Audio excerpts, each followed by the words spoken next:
Revenge of the Savage Planet is many things, but first and foremost, it is a comedy game. And in the video game market, there's not a lot of those available. That's because comedy is subjective and it can be difficult for a game developer to make something seem funny to a wide audience. That's why most games may have some humor as part of their story to help with the pacing, but very few developers will take the risk to try and make an entire game seem funny to the players. With that in mind, let me say that Revenge of the Savage Planet is best enjoyed if you play it when you're having a good or even a normal day. If you play it on a bad day or with a bad mood in general, you might glaze over all the jokes and not be too impressed with the bare bones gameplay. The game tries to be funny wherever and whenever it can, starting with the walking and running animations of the main character, all the way to how it delivers its story. The game just wants you to have a smile on your face at all times. That's not to say that comedy is all that the game has to offer. It is also an action adventure game, a kind of survival game, and an exploration game with beautiful environments and a co op feature that lets you enjoy the game with a friend. The premise of the game is that you're an astronaut who has been in cryosleep for a century and must now wake up on a previously unexplored planet. Your initial goal is to explore and colonize this planet so that your employer can then send in more people to settle down and build a community. However, soon after landing, you realize that you have been fired and now you are left to look after yourself. There's no one coming to pick you up, and you need to figure out how to survive on this alien planet.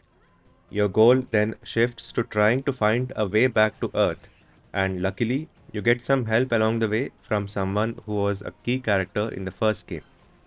Speaking of the first game, Journey to the Savage Planet, I remember playing it briefly before getting distracted by other games that came out at the time, so I don't have a lot of experience with it.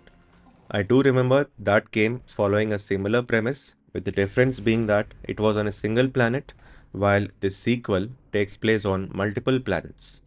I played this game until I reached the second planet, which took me a little around 2 hours, and I had to stop because I was once again distracted by other games that I wanted to try. Obviously, that means this is not a full review of the game, but more of an early impressions kind of video that showcases the basic gameplay and what you can expect from the game as a whole. Earlier, I spoke of the gameplay feeling a bit minimal. I guess that's because the general gameplay loop doesn't have much to offer in the initial hours. I'm not sure if the remaining planets have some more surprises in terms of gameplay, but the two planets I saw had a similar structure. Explore each region of the map and collect resources, discover secrets, and use the resources to craft new tools that will help you progress in the story. It's kind of similar to No Man's Sky, where you keep crafting one tool after the other, but here there's a layer of comedy added on top of that. There are not a lot of NPCs in the game. You primarily interact with your robot companion, Eco, who talks so much that there is an in game setting to dial down the chatter. There are a couple of other characters who only appear through video messages, so there's not much interaction with them. The rest of the time, you are pretty much alone in an alien world, roaming around with Eco giving you guidance on where to go next and what to do. You have various tools at your disposal that help you navigate these planets. You have your trusty jetpack that lets you jump higher, and a whip that you can use to attack and even capture the alien creatures around you. Later on, the whip also doubles down as a grapple hook. You also have a water gun for some reason, which turns the game into a sort of power wash simulator but set on an alien planet. It even turns into a weapon against some creatures who can't be harmed with your regular gun.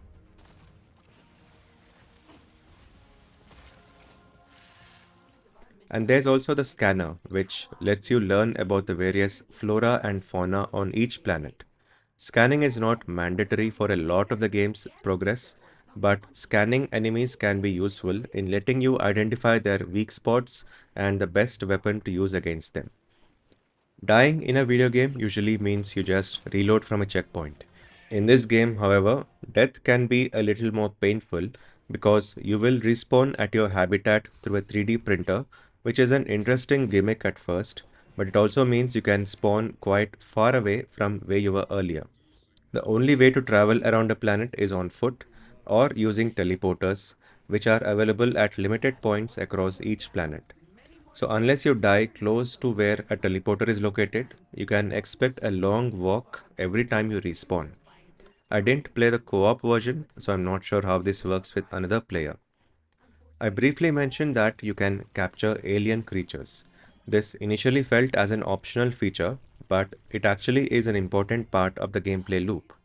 Capturing creatures let you perform research on them, which can in turn unlock upgrades for you to print out using your 3D printer. Some creatures are small enough that you can directly lasso them and the capture process is complete. For larger creatures, however, you must first stagger them with a few attacks and then lasso them. All your collected creatures are stored safely in their own animal pens, and yes, you can pet them. The two planets I played on were visually quite different to each other.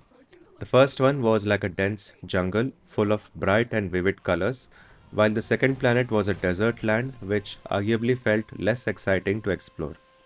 I haven't seen the other ones so far, but I like the idea of returning to this game occasionally, checking off a few objectives so that I keep getting closer to discovering the next planet.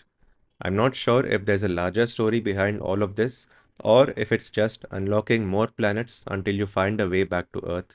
But either way, I'm liking the tone of the game so far and plan on returning to it eventually.